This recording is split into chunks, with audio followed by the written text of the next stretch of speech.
মামা সকাল দিদিকে ঘুম থেকে উঠে আজকে হ্যাপি বার্থডে তো। বাবা দিদিকে কত আদর করছো, আদরই করছো না। আমাকে কিন্তু খুব দুঃখ হয়। কিন্তু তোমার খুব দুঃখ হলো আজ যে দিদির হ্যাপি বার্থডে, তাই আজ দিদির জন্য স্পেশাল দিন। তুমি দুঃখ পেও না, তোমারও স্পেশাল দিন আছে, তোমারও হ্যাপি বার্থডে আছে, তাই না? দেখেছ দিদির জন্য পাপা চকলেটস, তারপর ড্রেস, কত খুশি হয়েছে দিদি। চলো দিদিকে চটপট রেডি করিয়ে দিই। রেডি করিয়ে দিই কী কারণে জানো? দিদি দিদি দিদি স্কুলে যাবে না? দিদি স্কুলে যাবে তো, কিন্তু দিদি তো তার আগে অন্য একটা জায়গাতেও যাবে। দিদি তার আগে মা সিদ্ধেশ্বরীর কাছে পুজো দিতে যাবে। আজ দিদির জন্মদিন না, দিদিকে তাই চুলটা একটু বেঁধে দিয়েছে, একবারে স্কুলে যেভাবে যাবে সেরকমভাবে।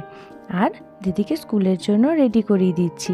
ও স্কুল থেকে ও পুজো দিয়ে আসলে ওকে খাইয়ে দাইয়ে তারপরে স্কুলের জামাটা পরিয়ে জাস্ট চলে যাবে। আমি যাবো, পাপা আমাকে নিয়ে গেল না? পাপা তোমায় নিয়ে গেল না?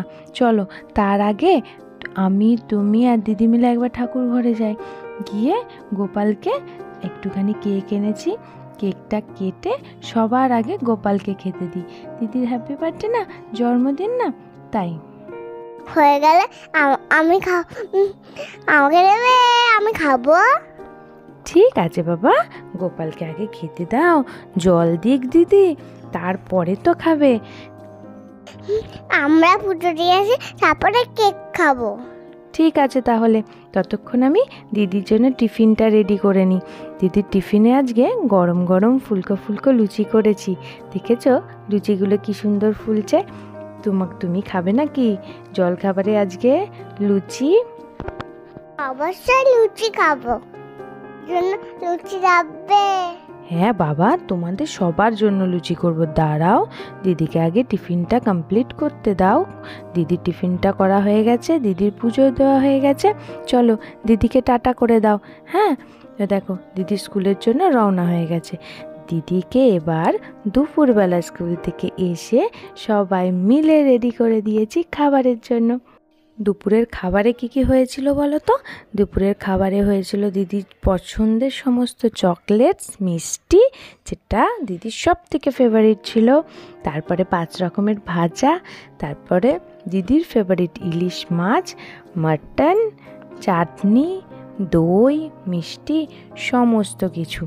তোমার দিদির জন্য আজকের দিনটা কেমন লাগলো? আম্মা আমার হ্যাপি বার্থডে হবে, তখন আমার জন্য রান্না করবে। ঠিক আছে বাবা।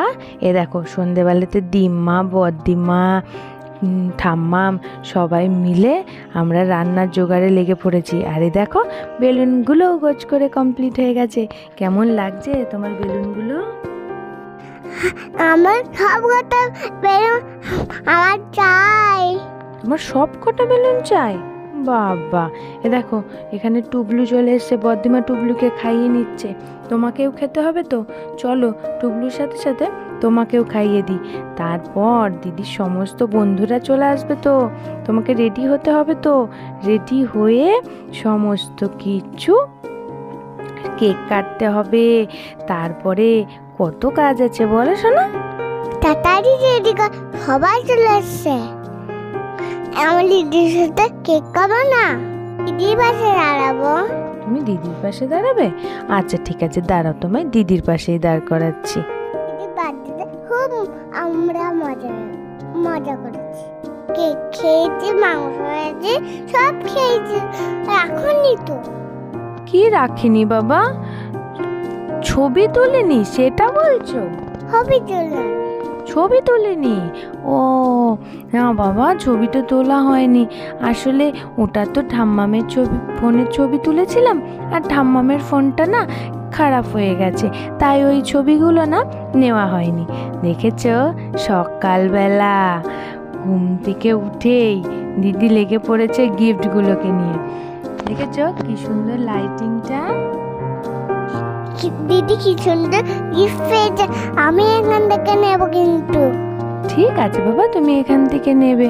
আর আমার এনে সবাই গিফট দেবে। হ্যাঁ, তোমার যখন জন্মদিন হবে তখনও সবাই গিফট দেবে। দেখেছো সবাই কি সুন্দর গিফট দিয়েছে দিদিকে ভালোবেসে। সবাইকে একবার একটু থ্যাংক ইউ বলে দাও। Thank you. দিদির হয়ে তুমি থ্যাংক ইউ বলে দাও আরেকবার। Thank you. এবার আমার কাটা ভালো লাগছে। তুমি জিজ্ঞাসা করো তোমার বন্ধুদের। আমার জন্য কথা ভালো লাগে, তাহলে সব সাং করে দাও।